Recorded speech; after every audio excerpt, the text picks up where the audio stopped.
ہماری مدد کیوں نہیں ہو رہی؟ اس پر بھی ہلاکو خان کا واقعہ، میں پھر میری گفتگو ختم۔ علاء الدین خوارزم مسلمانوں کا بہت بڑا سپہ سالار ہے۔ وہ لاکھوں کی فوج لے کر ہلاکو خان کے مقابلے میں گیا۔ عین جب لڑائی کا موقع آیا تو علاء الدین خوارزم نے اپنی فوج کو واپس بھیج دیا اور خود بھی واپس پلٹ آیا کہ ہم نے نہیں لڑنا ہلاکو خان سے۔ لوگوں نے کہا کہ یہ آپ نے کیا کیا ہے؟ وہ بغداد کی اینٹ سے اینٹ بجانے آیا ہوا ہے اور آپ فوج لے کر واپس آ گئے، کیوں نہیں لڑنا چاہتے؟ توجہ کرنا، ہماری مدد کیوں نہیں ہو رہی؟ علاء الدین خوارزم کہنے لگا کہ میں ہلاکو خان کی فوج کا مقابلہ نہیں کر سکتا۔ اس نے کہا کیوں؟ اس نے کہا جو میں نے سنا نا اور جو میں نے دیکھا تم نے نہیں دیکھا۔ انہوں نے کہا تو نے کیا دیکھا؟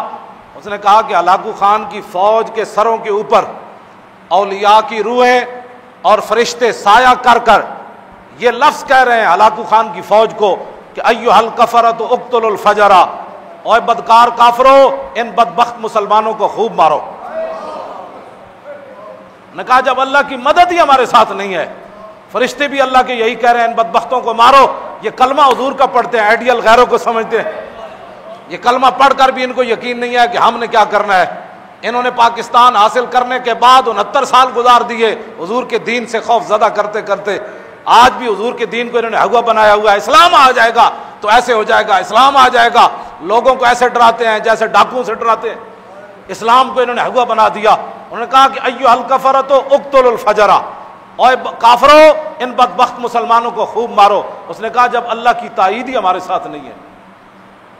جب خالد بن ولید پھنس گئے تھے نا شام کے محاذ پر، اور پوری فوج نے، ہزاروں کی فوج نے، ان کے 10 بڑے بڑے سپہ سالاروں نے خالد بن ولید کو گھیر لیا تھا، اور صحابہ کو پتہ نہیں تھا کہ خالد کدھر گئے۔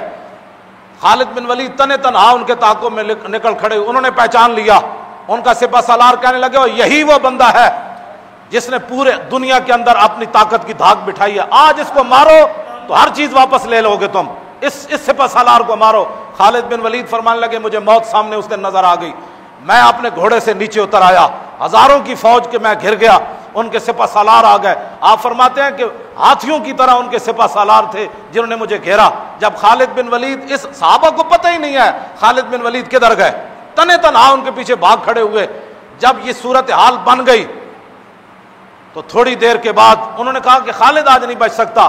تھوڑی دیر کے بعد پیچھے سے جناب آواز آ گئی، خالد بن ولید کے پیچھے حضرت کاکا آ رہے ہیں، حضرت مثنی آ رہے ہیں، حضرت شرحبیل آ رہے ہیں، بڑے بڑے جرنیل صحابہ پیچھے سے گھوڑے دوڑاتے ہوئے آ گئے۔ کافروں کے اندر تھر تھلی مچ گئی۔ انہوں نے کہا کہ یہ کیا بنا ہے؟ آتے ہوئے انہوں نے ساری فوج کو بھگا دیا۔ تو خالد بن ولید نے فرمایا کہ آپ کو کس نے بتایا کہ میں ادھر پھنس گیا؟ انہوں نے کہا کیا بتائیں، کس نے بتایا؟ جب ہم جنگ ادھر بیٹھے ہوئے تھے تو آواز ہوا سے گزرتے ہوئے فرشتوں نے کہا تم ادھر بیٹھے ہو، خالد پھنس گیا۔ جب اللہ کی تائید ہو تو پھر ہوا میں فرشتے بھی جرنیلوں کو آ کر کہہ دیتے ہیں کہ تم یہاں بیٹھے ہو، خالد ادھر لڑ رہا ہے۔ اور جب اللہ کی تائید ہی نہ ہو اور مسلمان گھر میں بیٹھے اسلام کے خلاف باتیں کرتے ہوں